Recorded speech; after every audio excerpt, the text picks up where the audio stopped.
4. Deus fala a terceira linguagem do amor, receber presentes há muitos anos, antes de ser construída uma rodovia interestadual nos Estados Unidos, ir do estado da Carolina do Norte para a cidade de Fort Worth, no Texas, era uma viagem longa. Eu havia escolhido pegar a Rota do Sul, pois queria passar por Longview, Texas. No verão anterior, havia lido a autobiografia de Rua G. Le Tournial, aquele que move homens e montanhas. Agora, desejava saber mais sobre esse gênio da engenharia, fabricante de escavadeiras que havia estruturado sua vida em torno de uma parceria singular com Deus. Eu havia dirigido a noite toda e chegado aos arredores de Longview por volta das 9 horas da manhã. Quando parei para abastecer, perguntei ao frentista: "Você sabe qual é o caminho para a fábrica de Rua G. Le Tournial?" "Aquele crente ricaço maluco?" perguntou o frentista. "Por que você diz isso?" retruquei. "Pouco é, ele dá 90% de tudo o que ganha. Para mim isso não faz o menor sentido." Le Tournial não fazia sentido para uma porção de gente. Na década de 1920, em mais de uma ocasião, ele foi motivo de riso entre os engenheiros de alto nível. Completou apenas o ensino fundamental e jamais cursou engenharia. No entanto, na década de 1960, era dele o privilégio de haver construído o maior equipamento de escavação do mundo. Sua filosofia era: não há grandes tarefas, apenas máquinas pequenas. Durante a Segunda Guerra Mundial, suas escavadeiras tornam-se armas secretas.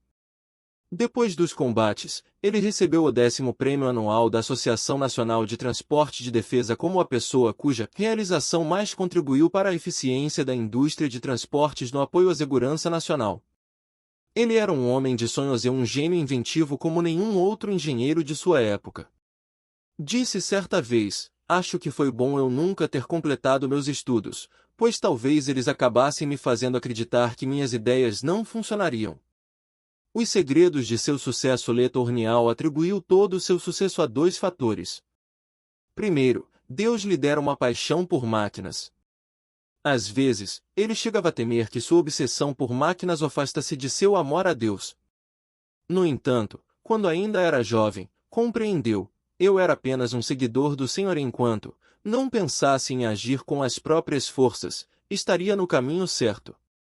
Segundo, ele tomou a decisão consciente de fazer de Deus o seu sócio nos negócios. Tendo se debatido com a ideia de se tornar missionário, ele foi desafiado pelas palavras de seu pastor: "Deus precisa tanto de homens de negócio como de pregadores e missionários." Assim, no meio da Grande Depressão e com uma dívida de $100.000, ele fez de Deus o seu sócio. Apesar de sua dívida enorme, naquele ano ele se comprometeu a contribuir com $5.000 para o trabalho missionário de sua igreja.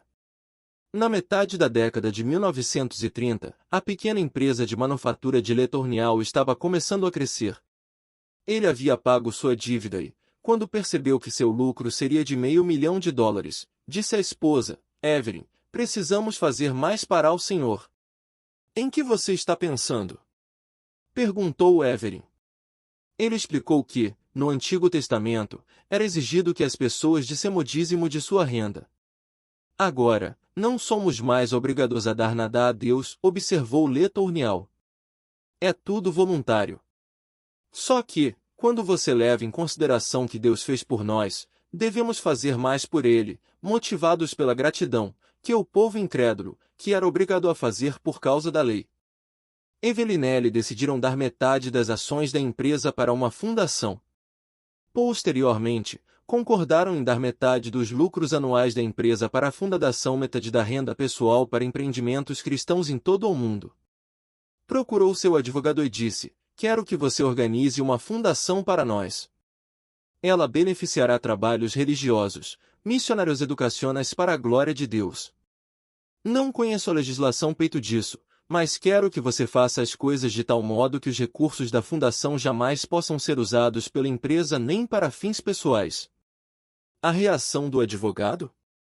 "Acho que você está maluco, mas que novidade, sempre foi assim." Quando o frentista me perguntou se estava me referindo ao crente ricaço maluco, eu sabia que a ideia dele não era original.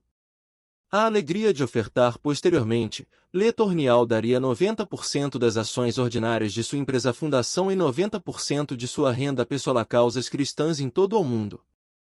Seus muitos donativos custearam um acampamento cristão, em Winona Lake, Indiana, 2 faculdades cristãs, em Toccoa, Geórgia, e em Longview, Texas, e 2 projetos multimilionários de missões, um na Libéria e outro no Peru. Sua vida foi caracterizada pelo ato de dar. Sua maior alegria era retribuir a Deus pelo que ele lhe dava. Sua felicidade vinha da realização de coisas para Deus por meio de suas ofertas. Em 1942, quando o lucro líquido da empresa chegou à marca de $2 milhões pela primeira vez, ele refletiu sobre o começo de seu empreendimento, quando havia prometido $5.000 para o fundo de missões mesmo tendo uma dívida de $100.000. Certa vez lhe perguntaram, "Você é mais feliz agora do que naquela época?" "Talvez mais grato", respondeu ele, "pois Deus nos permitiu ajudá-lo a realizar algumas das coisas que ele queria fazer naquele momento." Mais feliz? Estávamos servindo ao Senhor naquele tempo e estamos a seu serviço hoje também, e não há nada nesse tipo de felicidade que 2 milhões em lucro líquido possam acrescentar nem comprar. A obsessão de Le Tournial em contribuir causou estranheza em muitos de seus contemporâneos e talvez em alguns dos que leram este relato, mas não é estranha para aqueles cuja principal linguagem do amor consiste em receber presentes. Para Le Tournial, era a coisa mais lógica do mundo. Ele considerava a vida toda dádiva de Deus. Pode-se ver isso claramente ao ler sua biografia. Ele encarava seu fascínio por máquinas como um dom de Deus. À noite, depois do jantar, quando voltava à prancheta de desenho para criar um novo projeto para uma escavadeira gigantesca, ele nunca pensava nisso como trabalho, mas sim como uma oportunidade de brincar com meus brinquedos gigantes. O tempo era encarado como dádiva de Deus a ser tratada com respeito e gratidão. Certa vez, Rua G. Le Tournial disse, adaptado de Le Tournial. Mover off Mend the Mountain, p. 105. Desperdiçar dinheiro trabalhando para mim não é tão grave, pois sempre posso compensar. Mas nunca desperdice meu tempo, ele não pode ser recuperado. Embora quando jovem, Le Tournial hesitasse muito falar em público, mais tarde, passou a falar a cenas de milhares de pessoas. Suas palestras começavam sempre com a mesma apresentação, "Sou apenas um mecânico abençoado por Deus, e como ele tem abençoado este pecador salvo pela graça."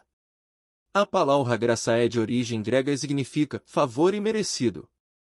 Le Tournial considerava-se objeto do favor imerecido de Deus. Via-se como alguém salvo de uma vida de atividade sem sentido para uma vida de produtividade em cooperação com seu sócio, Deus. A paz interior que experimentou aos 16 anos foi resultado da graça de Deus. Aqui está um relato de Le Tournial sobre o que ocorreu naquela noite. Não fui atingido por um raio. Nem fui cercado por uma luz intensa que me abriu o entendimento. Simplesmente orei pedindo ao Senhor que me salvasse, então, soube que a presença de Deus estava ali. Não foi dita uma só palavra. Não recebi mensagem alguma. No entanto, toda a minha amargura me foi retirada e um alívio tão grande me encheu o coração que mal podia me conter. Corri para minha mãe e exclamei, "Estou salvo." Por considerar o relacionamento com Deus um presente, Le Tournial assim via o dinheiro. Tinha uma profunda preocupação com as pessoas do mundo todo. Quando se via diante de outras culturas, suas perguntas eram sempre as mesmas. O que eles têm para comer? Vivem confortavelmente? Têm certeza da vida eterna?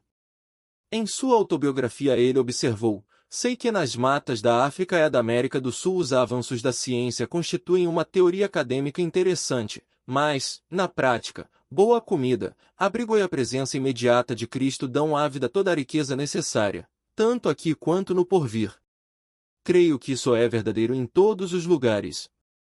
Fica claro que os esforços missionários de Le Tournial eram expressões de seu amor pelas pessoas advindo de sua experiência como o amor de Deus. Pode-se caracterizar a vida de Le Tournial como uma relação de amor com Deus. Ele acima descreveu, "Descobri que Deus é amor, e o amor requer ser amado."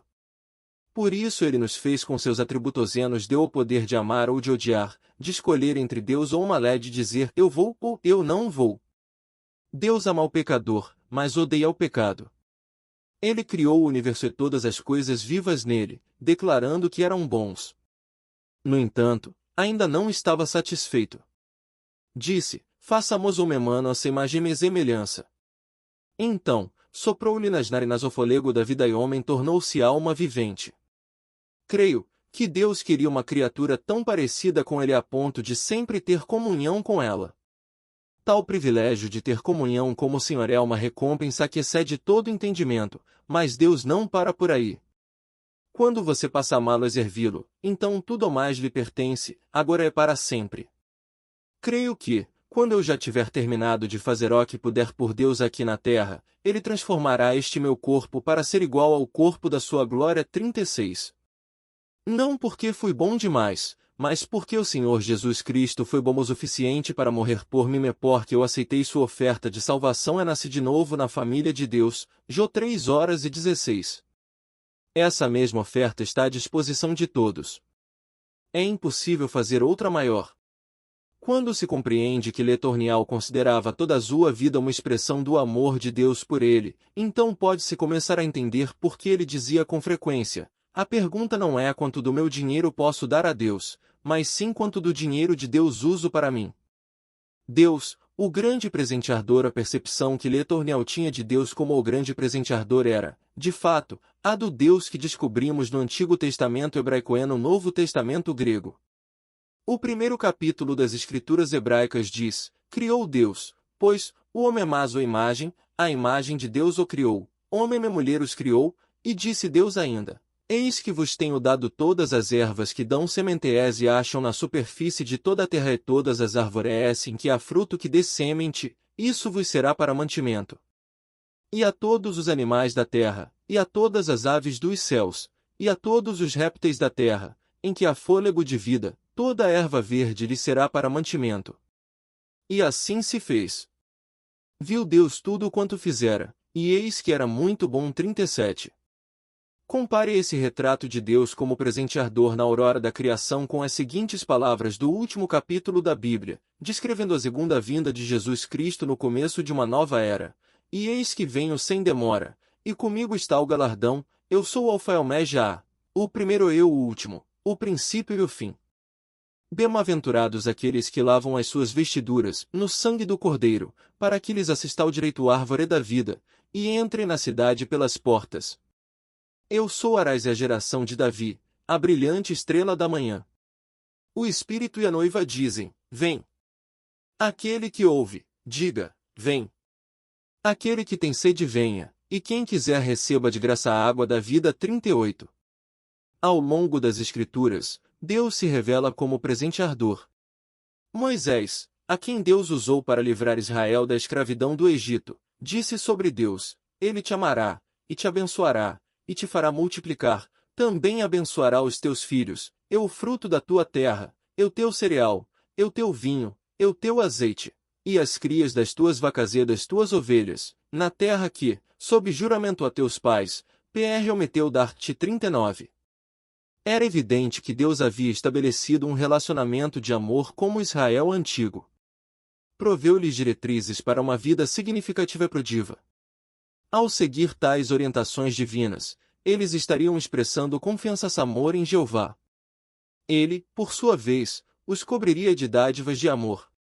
A relação pactual recíproca com Deus era tratada nas seguintes palavras de Moisés: se diligentemente obedecerdes a meus mandamentos que hoje vos ordeno, de amar o Senhor, vosso Deus, e Deus servir de todo o vosso coração e de toda a vossa alma, darei as chuvas da vossa terra a seu tempo, as primeiras e as últimas, para que recolheis o vosso cereal, é o vosso vinho, é o vosso azeite. Darei erva no vosso campo aos vossos gados, e comereis e vos fartareis. 40. Um amor recíproco e pessoal. Relacionamento de amor recíproco expresso por meio do ato de presentear também pode ser observado em âmbito pessoal. Deus expressou seu amor por Salomão, o jovem rei de Israel, ao dizer: pede-me o que queres que eu te dê.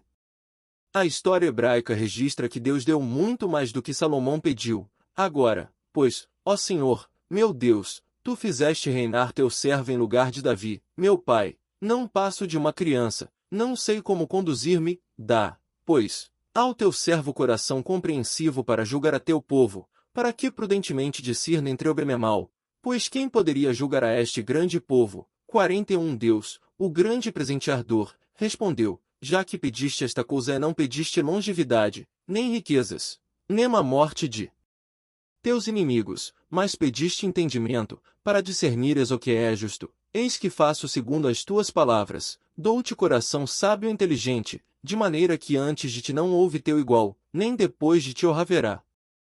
Também até o que não me pediste eu te dou, tanto riquezas como glória, que não haja teu igual entre os seis, por todos os teus dias 42. Muitos dos cânticos hebreus captaram essa imagem de Deus como o grande presenteador. É o caso do Salmo 5:12. Pois tu, Senhor, abençoas o justo, e, como escudo, o cercas da tua benevolência. Presentes para aqueles que o amam. O Novo Testamento continua pintando o retrato do Deus de amor que livremente concede dádivas àqueles que o amam. Muitos concordam que a mensagem da Bíblia pode ser resumida em um versículo: porque Deus amou ao mundo de tal maneira que deu o seu Filho congênito, para que todo o que nele crê não pereça, mas tenha a vida eterna. 43.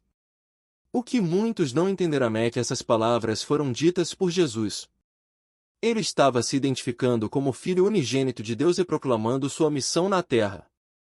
Jesus prosseguiu dizendo, porquanto Deus enviou o seu Filho ao mundo, não para que julgasse o mundo, mas para que o mundo fosse salvo por ele. O Pai ama ao Filho, e todas as coisas tem confiado às suas mãos.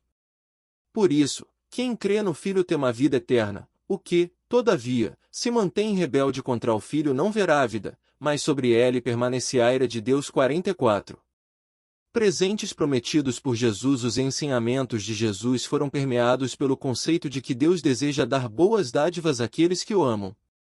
Antes de Jesus ser preso em Jerusalém, disse a seus seguidores, um pouco, e não mais me vereis, vou para o Pai. Em verdade eu vos digo que chorareis e vos lamentareis, o mundo se alegrará, vós ficareis tristes, mas a vossa tristeza se converterá em alegria. 45.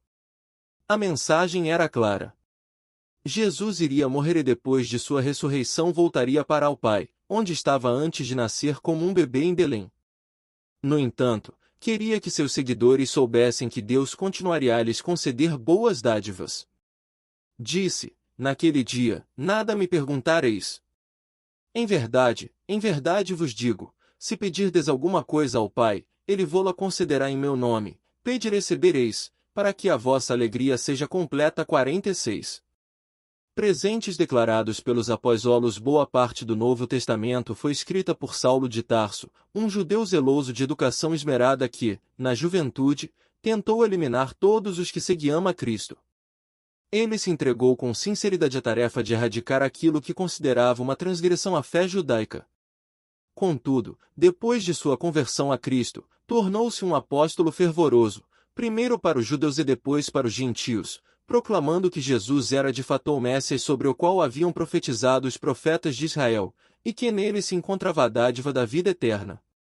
A mensagem de Paulo reflete o relacionamento pactual de amor entre Deus e suas criaturas. Certa ocasião, Paulo disse, sede, pois, imitadores de Deus, como filhos amados, e andai em amor, como também Cristo nos amou e entregou a si mesmo por nós, como oferta sacrifício a Deus, em aroma suave. 47. Outros dois apóstolos consideravam Deus o grande presenteador. Tiago escreveu, toda boa dádiva e todo dom perfeito são lá do alto, descendo do Pai das luzes, em quem não pode existir variação ou sombra de mudança. 48.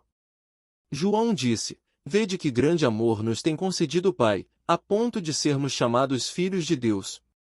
Talvez o maior presente de Deus seja a nossa transformação em Cristo quando Ele voltar. Amados, agora, somos filhos de Deus, e ainda não se manifestou o que havemos de ser. Sabemos que, quando Ele se manifestar, seremos semelhantes a Ele. 49. Ao longo da história humana, Deus tem se revelado como aquele que ama os que o reconhecem. Ele, por sua vez, expressa seu amor através de dádivas. Muitas vezes, esses presentes são coisas materiais, que podem ser tocadas e saboreadas, como comida, roupas e abrigo. Em outras ocasiões, seus presentes procedem da esfera espiritual, a dádiva da vida eterna, o perdão dos pecados, paz de espírito e propósito para a vida. Dentre os presentes espirituais, há aqueles que foram dados à igreja do primeiro século, especialmente os primeiros dons de liderança, uns para apóstolos, profetas, evangelistas, pastores e mestres 50. Esses presentes à igreja tinham a finalidade de preparar o povo de Deus para que a obra de Cristo na terra pudesse continuar. Desde aqueles primeiros dias da fé cristã, todo crente em Cristo recebe dons espirituais diferentes, aptidões para realizar certas tarefas dentro do corpo de Cristo. Esses dons incluem sabedoria, conhecimento, fé, dom de cura, profecia, discernimento de espíritos e capacidade de liderança. Tais dons são dados por Deus para um fim proveitoso. 51. Por 2000 anos, esses diversos dons estão permitindo aos seguidores de Cristo dar continuidade ao trabalho dele. Aqueles cuja primeira linguagem do amor é receber presentes, o tema de Deus como presenteador está profundamente entrelaçado à história hebraica e cristã.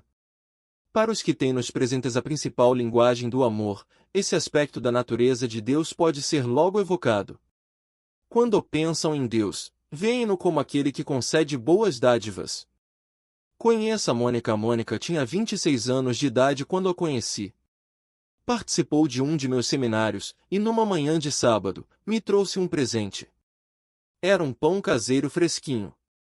Ao longo de nossa conversa, ela disse: há 3 anos eu não era cristã. Meus pais me mandavam para a igreja quando eu era criança, mas meu pai era alcoólatra e minha mãe uma pessoa muito exigente. Quando completei 16 anos, fugi de casa e nunca mais voltei. Levei a vida fazendo o que bem entendia. Pelo fato de meus pais dizerem que eram cristãos, sabia que não desejava nem chegar perto da igreja ou de Deus. Durante 7 anos ela dedicou a vida a buscar prazer por meio do sexo, do álcool e, a certa altura, do uso de drogas pesadas. Não havia felicidade alguma nessas coisas, e ela terminou num centro de tratamento para drogados dirigido pelo Ministério Desafio Jovem. Foi lá que eu vi pela primeira vez que Deus me amava. Fiquei sabendo que, pelo fato de Jesus ter pago o preço por meus pecados ao morrer na cruz, Deus me perdoaria e me daria o presente da vida eterna. A princípio, não pude crer no que estava ouvindo. Pensava em Deus como um juiz que exigia perfeição e que amaldiçoava aqueles que não obedeciam às suas leis. Jamais imaginei Deus como alguém que me amava e que desejava me conceder alguma coisa.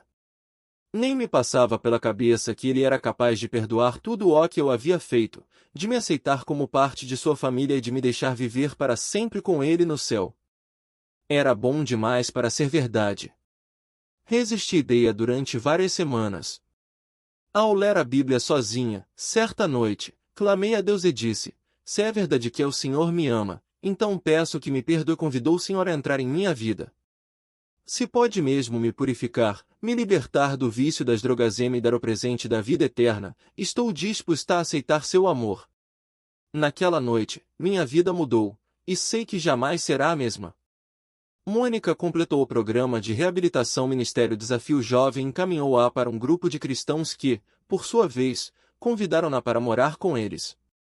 Ela conheceu pessoas que se preocupavam de verdade umas com as outras. 2 semanas depois, fizeram-me uma festa de aniversário. A primeira desde os meus 12 anos. Era gente como eu, que também havia sido viciada, que aceitou o amor de Deus e que agora dividia o amor dele com outros. Foi lá que conheceu Bill. Eles se apaixonaram à mesa e casaram 1 ano antes do seminário em que nos encontramos. Conforme ela explicou, pelo fato de Deus ter me dado tanta coisa, meu ministério é fazer paz e distribuí-los a outros. Eu asso 20 pães toda semana e os distribuo para pessoas que Deus coloque em minha vida. Abracei Mônica e Bill, agradeci a Deus pelo que ele lhes concedera e então orei pedindo sua bênção sobre o casamento deles. Mônica é um exemplo vivo de que Deus fala a linguagem do amor dos presentes. Ao longo da história, milhares de indivíduos cuja principal linguagem do amor consiste em dar presentes aproximaram-se de Deus porque ele se mostra não como juiz para condenar, mas como o Pai que deseja dar perdão e vida eterna àqueles que receberem seu amor. O pastor de Maria, quando os presentes são a principal linguagem do amor de uma pessoa, ela tende a expressar amor a Deus presenteando. Lembro-me de Maria, uma jovem esposa que morava na Califórnia e que me disse, quando li seu livro As 5 Linguagens do Amor, senti-me especialmente atraída pelo capítulo sobre presentes, pois essa é minha principal linguagem do amor. Comecei a pensar em outras pessoas cuja linguagem do amor poderia ser a dos presentes. Foi interessante observar os nomes que me vieram à mente. Lembrou-me do pastor da primeira igreja que frequentamos quando nos mudamos para a Califórnia. Sem dúvida alguma, ele falava a linguagem do amor dos presentes. No primeiro ano em que chegamos à igreja, ele nos deu um piano. Sempre nos levava verduras, algumas vezes das que ganhava de outras pessoas. Também sempre nos perguntava, vocês estão precisando de algo? Parecia que nunca dava o suficiente. Eu sabia que sua linguagem do amor eram os presentes e que éramos os recipientes de seu amor. Quando dizíamos obrigado, ele respondia, não me agradeçam, agradeçam a Deus. Todas as boas dádivas vêm dele. Ficou claro para mim que, ao presentear as pessoas de sua igreja, o pastor de Maria expressava seu amor a Deus. Eu estava certo de que, se tivesse conversado com aquele homem, provavelmente ele teria citado para mim as palavras de Jesus ao descrever o julgamento final. Então, dirá o rei aos que estiverem mais à direita, vinde, benditos de meu Pai. Entrai na posse do reino que vos está preparado desde a fundação do mundo.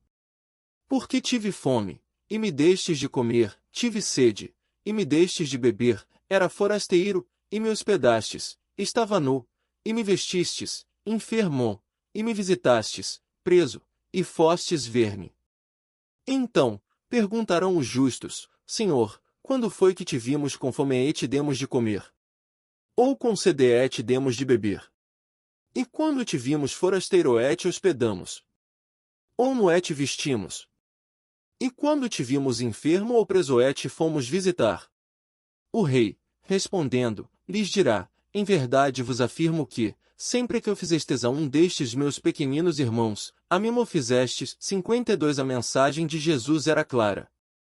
Uma das formas de expressar nosso amor a Deus é dar presentes àqueles que precisam. É essa verdade que motiva profundamente os seguidores de Jesus. Como certo homem me disse, minha maior alegria é dar presentes. Sinto como se esse fosse o motivo de Deus estar me presenteando, e é a forma como posso expressar meu amor por Ele.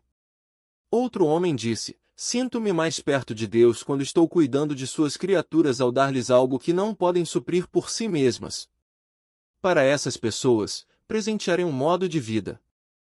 Os presentes de Anne. Quando penso no ato de presentear como uma expressão de amor a Deus, a primeira pessoa que me vem à mente é Anne Wenger. Convivi com ela por mais de 25 anos. Era fonoaudióloga, havia sofrido de poliomieliticemia com certa dificuldade. Quando deixou a clínica onde trabalhava, as pessoas levavam os filhos com problemas de fala à casa dela para fazer terapia. Ela dedicava liberalmente seu tempo e conhecimentos, mas nenhuma criança saía de sua casa sem um presente. Podia ser apenas um folheto que ela considerasse útil ou uma maçã da cesta de frutas da cozinha perto de sua cadeira. A porta nunca estava trancada, as pessoas intravamesaiam de sua casa com frequência. Quem cortava grama para Anne era um jovem estudante universitário que morava num apartamento no porão. Outras pessoas da igreja se ofereciam para passar o aspirador e limpo. O grupo de jovens limpava as folhas do quintal durante o outono.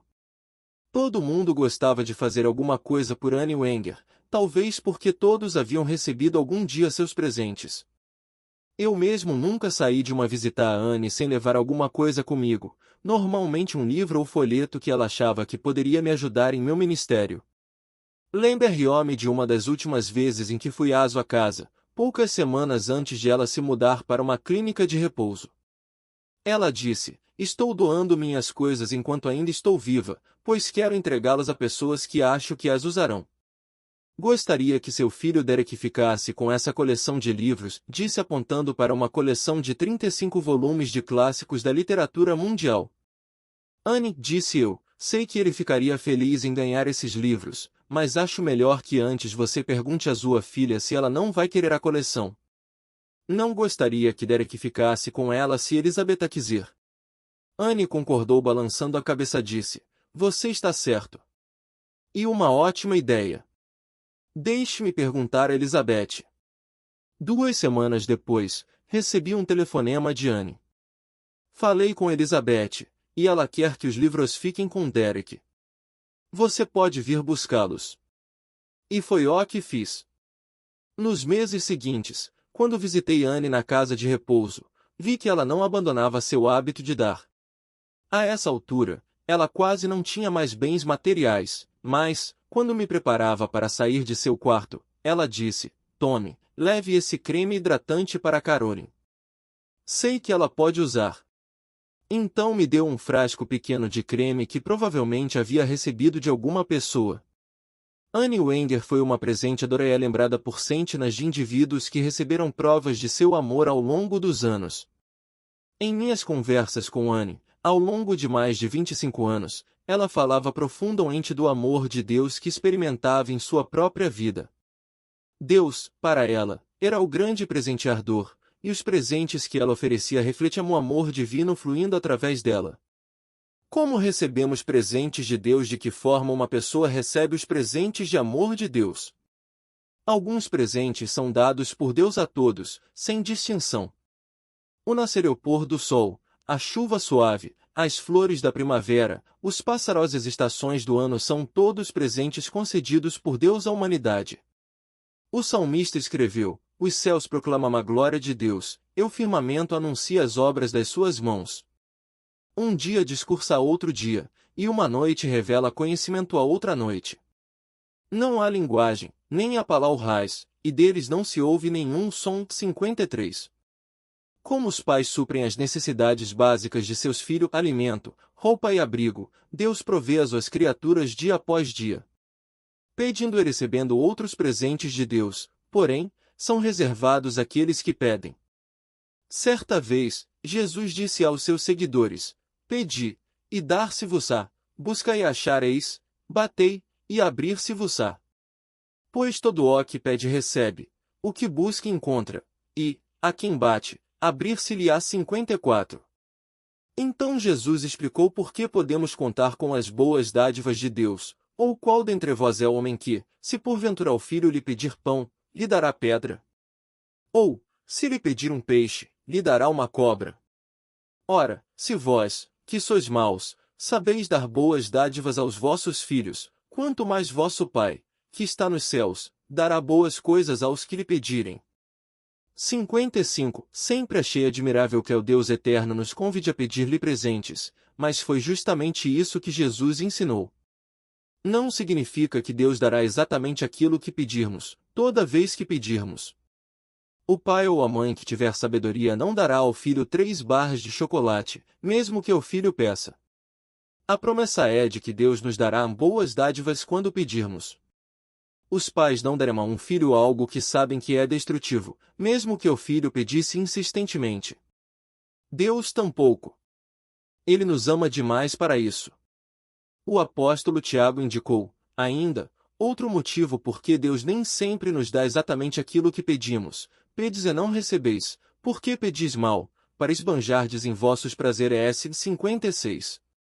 Pedidos hedonistas, que se concentram em prazeres egoístas considerando o que há de melhor na vida, obviamente não serão atendidos por Deus. Ele nos ama demais para permitir que estruturemos nossa vida sobre uma premissa falsa. Recebendo e dando quando nos relacionamos corretamente com Deus, nosso desejo é receber suas dádivas para que possamos dar a outros.